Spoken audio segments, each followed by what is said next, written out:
Well, if you're looking for instant reaction from the Iowa-Purdue game, I'm sorry, I can't help you out today. I'm actually on vacation. We go back in time. We're going to talk Iowa hoops. We're going to talk about the future, recruiting from Sports Illustrated. Coming in with us today, Jason Jordan. Break things down, the 2023 class. I look forward to 2024. And what makes Fran McCaffery such a solid recruiter? His ability to identify candidates in the recruiting realm. We'll get into that here today on Locked On Hawkeyes. Are Locked On Hawkeyes, your daily podcast on the Iowa Hawkeyes. Part of the Locked On Podcast Network, your team every day.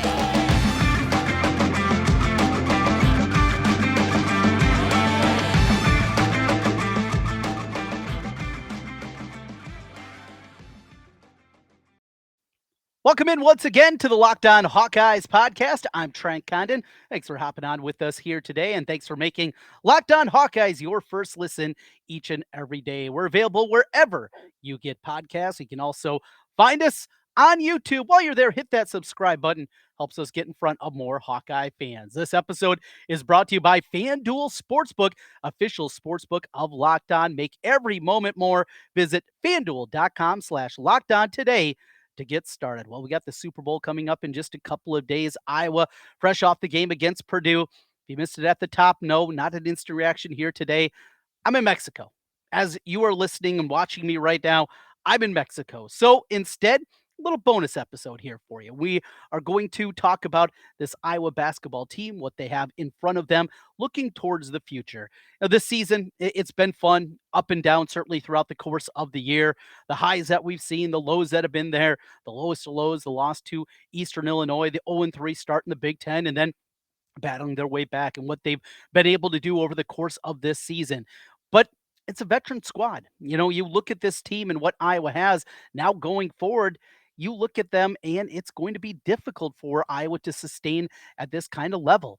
Are they going to have to hit the transfer portal? I absolutely think that's something that is going to be key in the offseason. I think absolutely a big is going to be a part of that, either a 4 or a 5. That's a big piece.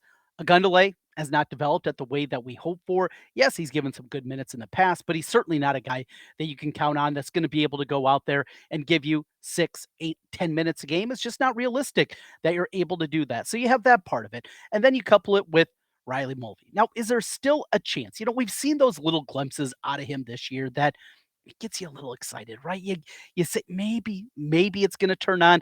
Look, big guys, they take a while to develop. And there's a certain part of them just offensively really far behind. I think we've seen enough athletically from Mulvey that he can hang around. He can be a competent player in the Big Ten. I'm not even sure if it's a starter, but it does feel like there needs to be a stopgap. So Owen Freeman will be the big that comes in next year. He's not a 7'1" guy. He's not a monster. He's a 6'10". Iowa's got by just fine on guys like that. It doesn't have to be a 7-footer, obviously, to compete. And we saw that. Luka Garza, not a 7-footer. Now he's 6'10" and a half, but still, Iowa's done well. Then, of course, Rebracha, what we've seen the last couple of years. But Rebracha, he departs. And Connor McCaffery, he departs. And you also wonder, there's always movement that's happening in the transfer portal. You look around and, again, just speculation, but you wonder some of those guys that aren't going to be with Iowa. Transfer market. Here's another thing. I would try to tap into it a year ago. I know there's some people out there that don't believe that Fran McCaffery works in the transfer portal and he's against it. That's not right.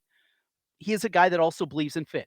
And much like Kirk Ferentz on the football side of things, it also has to be the right foot. Their culture, what they build culturally, both of those guys, is very impactful to what they do in the day in and day out basis. It's just the reality of the way that they do things that is super important. There's some coaches out there, frankly, they don't care.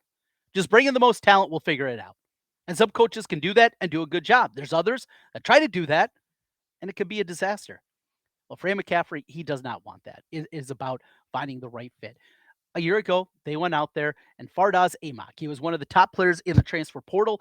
He was a big guy. He was a guy that they really thought that they had a good shot at, but they didn't have the Iowa Swarm, the collective, the NIL group out there.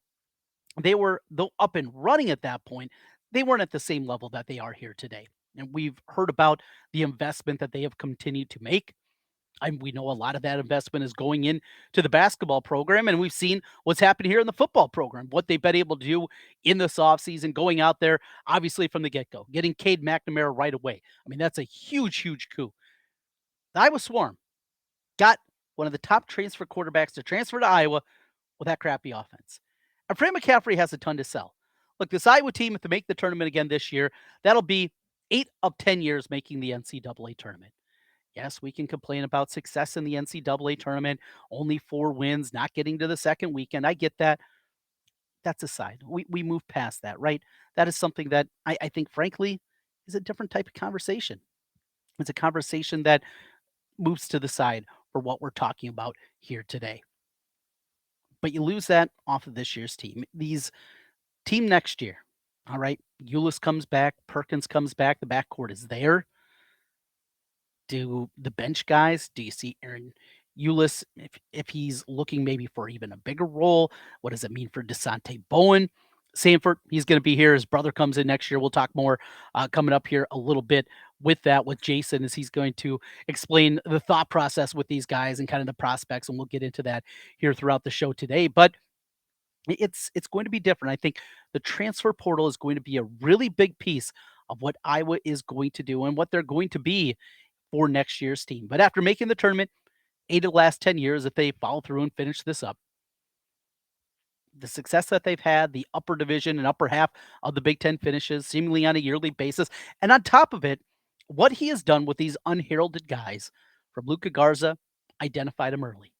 The Murray brothers. Look, I had a scout tell me when they were in high school that Chris and Keegan Murray, at the time, of course, they just had offers from Western Illinois. That was their only D1 offers at the time. In fact, the only D1 offers before they went down and played prep school. And this person told me that was a stretch. That Western Illinois at that time was a stretch. And well, Keegan goes on to become the number 4 pick. And of course, we see Chris Murray doing what he's doing this season. Look, you just never know. But Iowa has a lot to sell.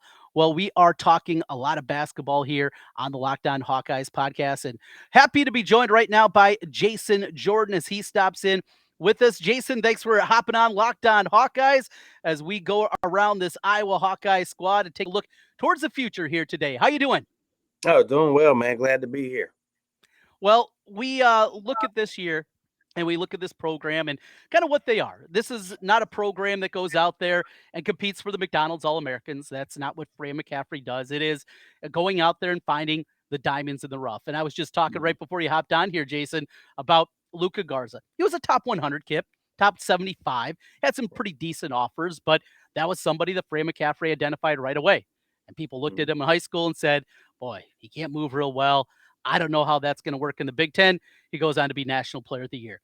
The Murray twins, when they were in high school, really skinny, skilled, could shoot the ball, but how do they fit in the Big Ten? They go to prep school, they get bigger, and people were killing Fran McCaffery because it wasn't just one scholarship, it was 2 scholarships. And we see Keegan, what he did last year, becoming the number 4 pick, and Chris a great year here.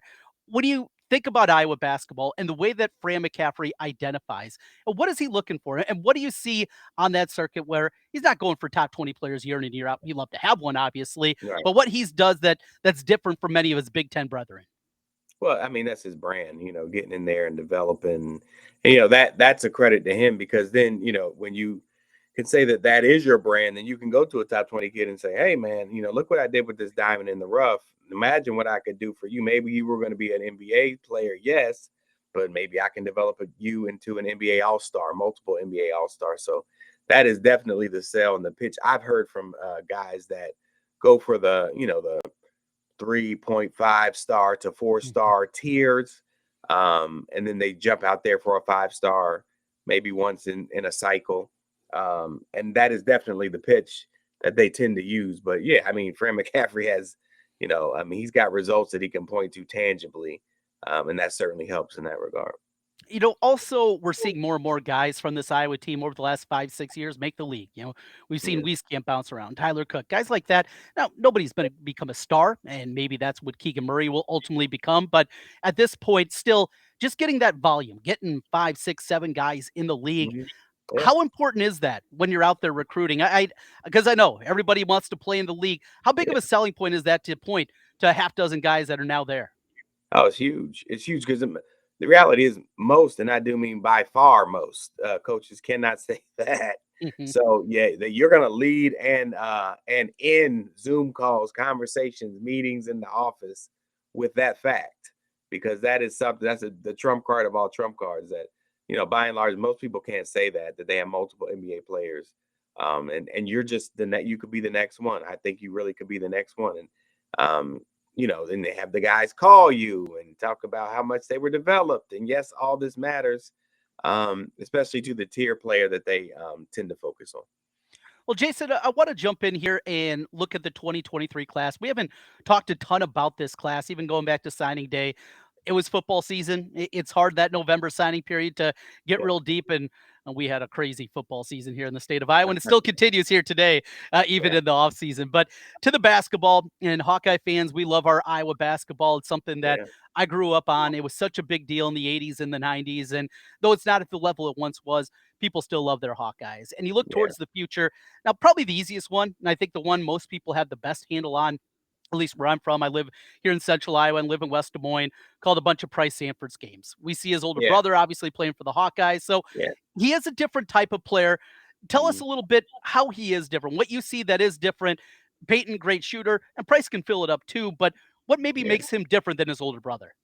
Yeah, well, I mean, when you talk about Price, you definitely have to lead with his ability to stretch the defense. He's a stretch four extraordinaire. I mean, when he gets those his feet set, it is going in. It is going in. I mean, he has a quicker release. I mean, he's also a really feisty rebounder. Hmm. Plays with a lot of intensity and strong motor, but at the end of the day, be clear, he's going to stay on the court because he's be able to knock down shots from the perimeter. And at 6'7", he's going to be able to be a matchup problem to slower bigs and guys he can take out there on the perimeter because he can get to his spots well too. But again, he's gonna earn his time knocking down shots from the You know, perimeter for sure. I obviously called a bunch of their games. I do a lot of our high school broadcasts here in central Yeah, Iowa, okay. and so I've seen him a ton. I've saw him both. I would say Price a tick more athletic and maybe a more well-rounded game than Peyton did, certainly in his high school Then his career. brother. Yeah. Okay. Yeah, Yeah. I Yeah. think that's something that people are miss. Oh, it's another Sanford. He's just a shooter. I think Right. there's more to Price's game. I think he can be more than just kind of that one-trick pony when I watch him. Yeah. At the end of the, but for offensively, Mhm. yeah, he can do more. I agree with you on that. But at the next level, so I call him a stretch four. Some people think he can potentially play on the wing. I always gauge it because NBA guys always gauge it like this. It's not about so much what you can do offensively. It's about who can you defend Mhm. on the other end of the floor. So I think Price is going to have a better. He's going to fit in better defensively, guarding a four. He's probably not going to guard that many threes at that level. And so, when he comes back on the other end of the floor, his ability to knock down shots is. I agree that he's definitely going to be able to create. He can get by his man. I do think he's a really feisty rebounder. I think he could. He's very active down there in the paint. But yeah, I definitely think his ability to stretch the defense is going to be something that stands out more so than that. But I agree with you. He definitely has other aspects of his game that are strong. Owen Freeman, young man that played in Mhm. Illinois, transferred a little bit closer to Iowa City. He's finishing up his career still on the Illinois side of the river over there in the Yeah. Quad Cities at Moline and teaming up with Brock Harding, who we'll get to in a moment. But Owen Freeman, big frame, 6'11". What type of player? I mean, what kind of guy here? It's hard to tell. I mean, I've seen some clips of him, certainly AAU stuff. It's just so Yeah. hard for a big It's, guy to kind of see what they are. So what have you seen out of Owen Freeman? Yeah, I mean, I like him. Good footwork, great hands, finishes with both hands. He can be a rim protector, but the biggest thing about him is at his size, he's really high IQ guy. So he finds shooters. Like so he's not just putting your head down, banging, and I'm gonna shoot it because I got the ball in the paint, so I have to shoot it. So he's also looking to pass out of the double team and stuff like that. So that's always something that stands out about guys at that size. Because the kickout's always going to be there when they converge down, and he's really good at finding open shooters on the perimeter. I see him and kind of a wide range of opinions. I see some places got him top 150. I guess the Yeah, question is, is he? I've seen him listed at 6'11". I've seen other places list him at 6'9". I would guess he's not 6'11 because everybody have him listed there. right. Size wise, it's hard to get a consensus. Do you know? I mean, and it's kind of guesswork ultimately Yeah, when it comes it's down to it. I would say I've seen 6'9", 6'10", that kind of stuff. It depends on how he wears his hair that day, I mean, but he plays really big, I'll tell you that, and Okay. that's what I tend to look at. He knows how to use his body. He's wide. He's got long arms, and so the fact that he can finish with both hands is invaluable, as you well know. But again, his IQ is a thing that stands out to me, especially on the offensive end. Jason, let's jump over to now his high school teammate for the final year. They played AAU ball together, know each other incredibly well, Brock Harding. Now, this has been a guy that has been much debated on Twitter and the Hawkeye message boards about a guy that is little. I mean, he's Yeah, listed at 165 pounds. Maybe he's getting there, but he's tiny in comparison to most of the point guards you see out there. He's fun yeah. to watch. He does a lot of dazzle. He'll make those wild plays out there, but he's just frankly not very big. What do you like, and what are some of your concerns with Brock Harding? Yeah, I mean size. If you want me to start with concerns, yes, size. But I say size because that sounds cliche. But Deshaun Ruffin's probably smaller than him, and Yeah. he's an absolute animal on the court. This kid is too. Brock is too. So people say little man complex.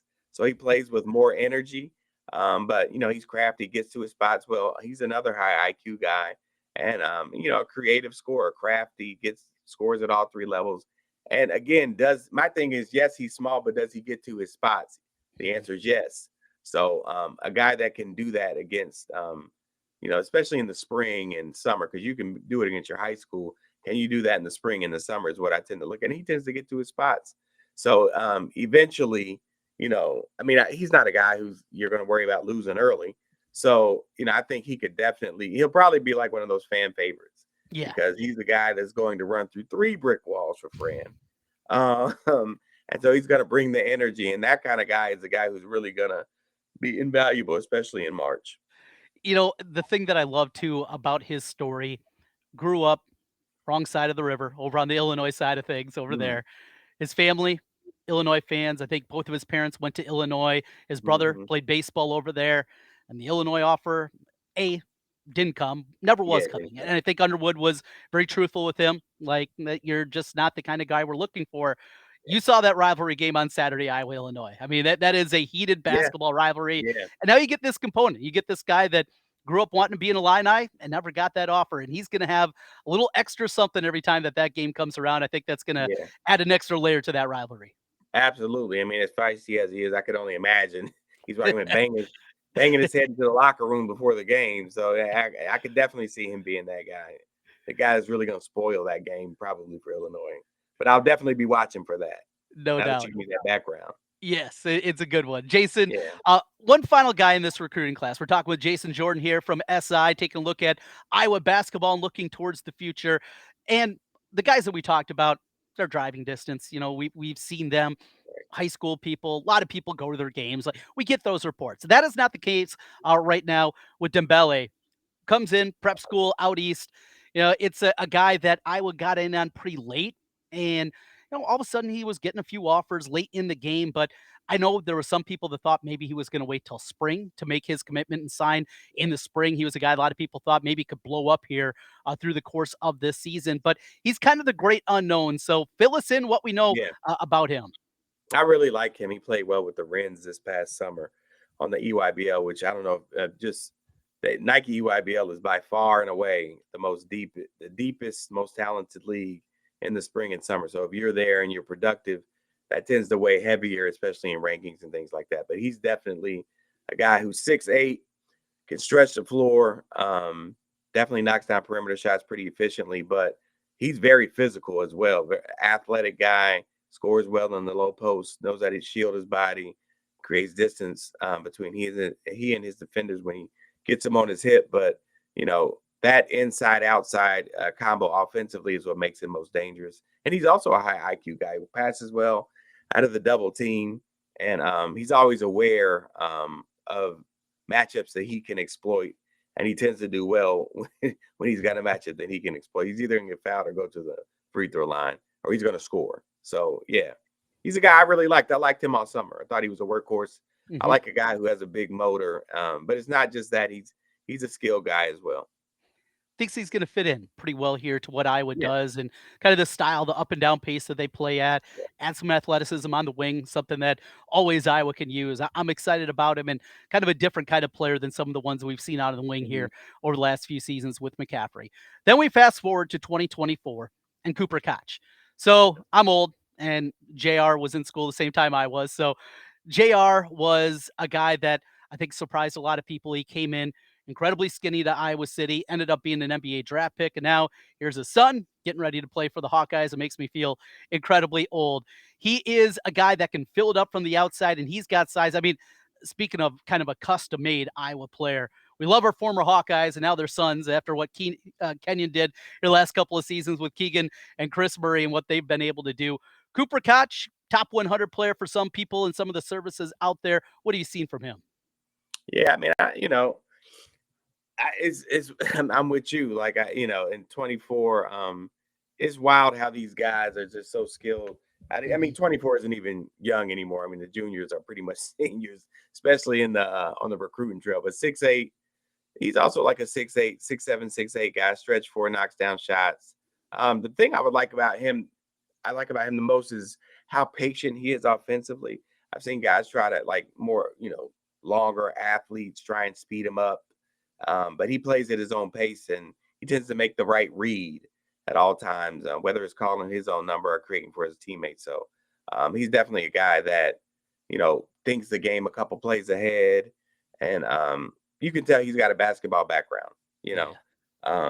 because he knows how to think the game through. And I think that's going to ultimately be the reason that he's going to be productive in year one when he steps on the campus.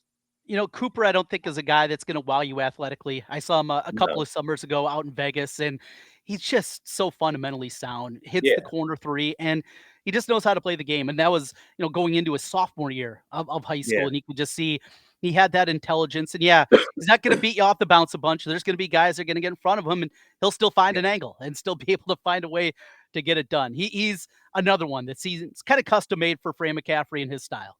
Yeah, absolutely. At the end of the day, the best thing about him is he's productive, right? Mhm. So, and that's all encompassing. He's not just going to knock down shots. He's going to get a rebound. He's going to get a tip out. He knows how to be in the right position, to take charges, even stuff like that. So he's going to be a productive player, especially in that system because he's a system player. And so I think he'll thrive in that regard. Well, we'll wrap up with this. We're talking with Jason Jordan from SI as we take a look around Iowa recruiting in the future. And one thing I was talking about at the top of the show today, the future of Iowa basketball. Last year, they were involved with Vardaz Amok, one of the biggest transfers that were out there. And the NIL, though they were underway, they weren't at the level they are now. We've seen Iowa football really hit it in the transfer portal much bigger than they did in the past. And Fran McCaffery is going to have some work to do in the portal, certainly this year. And portal destinations in a place like Iowa, the money's going to be there now. They can compete with not everybody, but most Right. everybody. When it comes to that, you got a system that's fun. You've had success on your way to the 8th NCAA tournament in the last 10 seasons. So you have that component. Top half finishes in the Big Ten seemingly every single year. So there's a lot to sell for Iowa. What is it like, though, in that transfer game? Something that we just haven't been involved with here in Iowa very much. And what kind of destination would the Hawkeye program ultimately be? Yeah, I mean, to your point, I mean, those points are all going to sell. And to be clear, the transfer portal has only been a thing in the last couple of years, right? To the extent that it isn't crazy now. It's literally changing the game. So it's all new for most people. So the fact that you all have all those pros in your favor are going to bode well for you in the transfer portal. I think them having the biggest thing I would say, I say unfortunately, but fortunately, like to your point, you're going to be able to sell the NIL part, but also you're going to be able to point to recently sending players to the NBA, right? Mhm. So those are the two things that stand out the most, especially for transfers, because you guys are probably going to be looking for like the top tier transfers, the ones on the top 25 list. And so whether it's true or not, all of them think they're going to be lottery picks. It's just the truth. Yeah. So you're going to have to sell that. And I think you guys have tangible things to sell that are really going to make a difference and probably going to lure you in some real heavyweight talent. Because trust me, in the transfer portal. This is probably going to be the in a bad. I mean, trust me, I've already had some conversations. There's going to be deep talent in the Yeah. transfer portal. Oh man, I'm telling you, there's going to be some names in there. I can't wait. Oh, absolutely. Going to be good. Yeah. And I was in a good spot for it. Hey, Jason, this is a lot of fun. Love talking basketball and love breaking things down and looking towards the future of Iowa hoops. Appreciate your time here today. Thanks for having me. I appreciate it. People want to see your work. What's the easiest way to get involved? See, I got your, of course, Twitter name up there as well. People follow along with what you're doing over at SI. Yeah, for the most part, you can everything that I do is going to be on Twitter and then on my Instagram, Jason C Jordan. So definitely come check me out. I post everything there. It's the easiest way to keep up with everything going on. Perfect. Hey, Jason, be good. Appreciate it. Thank you. Jason Jordan, give him a foul along with it. Jason NC Jordan, great stuff out of him. And it's fun taking a look at that future of Iowa basketball and what they are going to be. We'll take a quick timeout. We'll continue on the other side. A lot more coming here on this bonus episode of Locked On Hawkeyes as we take a look towards the future. Today's episode is brought to you by FanDuel. This year, the only app you need at your Super Bowl party is FanDuel. It's America's #1 sportsbook. We're excited about our new sports betting partner for Locked On because they're the #1 sportsbook in America, FanDuel. And if you're new to FanDuel, you know what? That's even better. You have so many great features that make betting on sports fun and easy. Download FanDuel now so you can bet on Super Bowl 57 with a no sweat first bet. You'll get up to $3,000 back in bonus bets if your first bet doesn't win. FanDuel lets you bet on everything from the money line, point spreads, who's going to score a touchdown. So many props out there. I mean, the menu, it goes on and on and on for days. So many fun ways to get involved with it. And if there's ever a time to join, how about for Super Bowl 57? Join FanDuel today at fanduel.com/lockedon. And that's where you can claim your no sweat first bet on Super Bowl 57. Again, fanduel.com/lockedon. Make every moment more with FanDuel, official sportsbook partner of the NFL. Trent kind of back with you one final time here on Locked On Hawkeyes. Thanks for Locked On Hawkeyes, your first listen today. A lot of fun there breaking down the future of Iowa basketball and some of the names that we're going to get to know here in future years. Again, you're joining us here on Friday. No instant reaction to the Purdue game. I'm on vacation. We're going back in time a little bit here, but really wanted to get a lot of good information out to you when we look towards it, and a lot of fun about this Iowa team and what they built nationally, top 30, 35 class, something like that, with the 4 prospects that they signed. Cooper Koch then in 2024, and looking forward to, Fran, it's kind of turnkey. Now fill in those gaps, right?